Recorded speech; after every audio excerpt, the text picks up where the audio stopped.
আসসালামু আলাইকুম। আজকের topic brothers single needle lock stitch মেশিনের অটো ব্যাক স্টিচ হচ্ছে না। Model S-7100A-403। এখানে আমার অটো ব্যাক স্টিচ দেওয়া আছে, অটো ব্যাক স্টিচ অন করা আছে, কিন্তু আমার ব্যাক স্টিচ হচ্ছে না।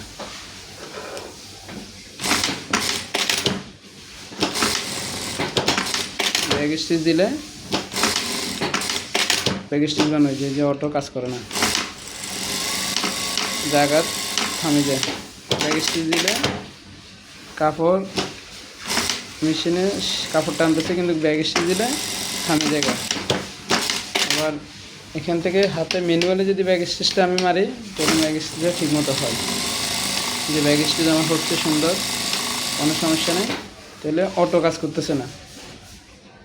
তো এটা মূলত কাজ করে না আমাদের সোলোনেট থেকে সমস্যা। সোলোনেটটা আমাদের পিছনে ঘুরে আসলে, যে পিছনে 6টা স্ক্রু থাকে। আমি ভিডিও সুবিধার ক্ষেত্রে ভিডিওটা যাতে লং না হয়, তার জন্য স্ক্রুগুলো খুলে নিছি। তো ব্যাক কভারটা আমরা খুলে, যে আমাদের এখানে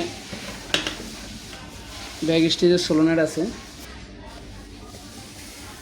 ব্যাক স্টিচটা আমি যখন এখানে ব্যাক স্টিচটা এভাবে লাগাবো, সোলোনেটটা কাজ করবে। আর যখন ম্যানুয়ালি আমি এভাবে চালাবো, তখন আমার এই ব্যাক স্টিচটা কাজ প্রপারলি করতে পারে না। কারণ ব্যাক স্টিচের যে সোলোনেটটা আছে, এটা প্রপারলি কাজ করতে পারে না। এখানে একটা রাবার আছে, রাবার নষ্ট হয়ে গেলে আমরা রাবারটা লাগাই দিই, রাবার লাগাই দিলে ঠিক হয়ে যায়। তো যেহেতু আমার রাবারটা ঠিক আছে, এটা রাবার একবার পাল্টানো হয়েছে, এটা বানানো রাবার থেকে আরও ছোটো। তো এটা রাবার যেহেতু লাগানো আছে, এখন আমাদের এটা কাজ করতেছে না। এটা আমাদের চলতে চলতে স্ক্রুগুলো লুজ হয়ে গেছে, এটা লড়তে পারবো না। এটা ফিক্স মেশিনের সাথে ফিটিং থাকবে। মূলত সোলোনেটটা এই জন্য কাজ করতে পারতেছে না। তো আমরা যখন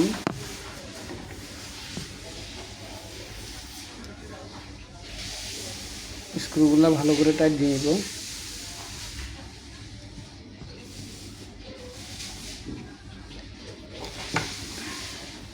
স্ক্রুগুলো খুবই হেভি করে টাইট দিবেন, ভালো করে টাইট দিতে হবে, নাহলে আবার চলতে চলতে লুজ হয়ে যাবে। খুবই স্ট্রংলি টাইট দিতে হবে।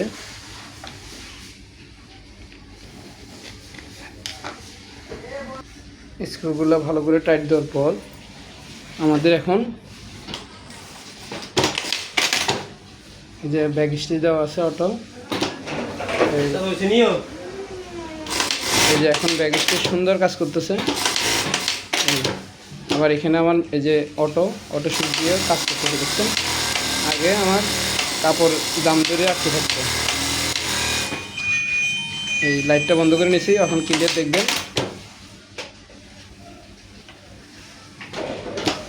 এই যে লাইটটা এখন ক্লিয়ারভাবে দেখবেন, আপনারা সুন্দরভাবে কাজ করছে।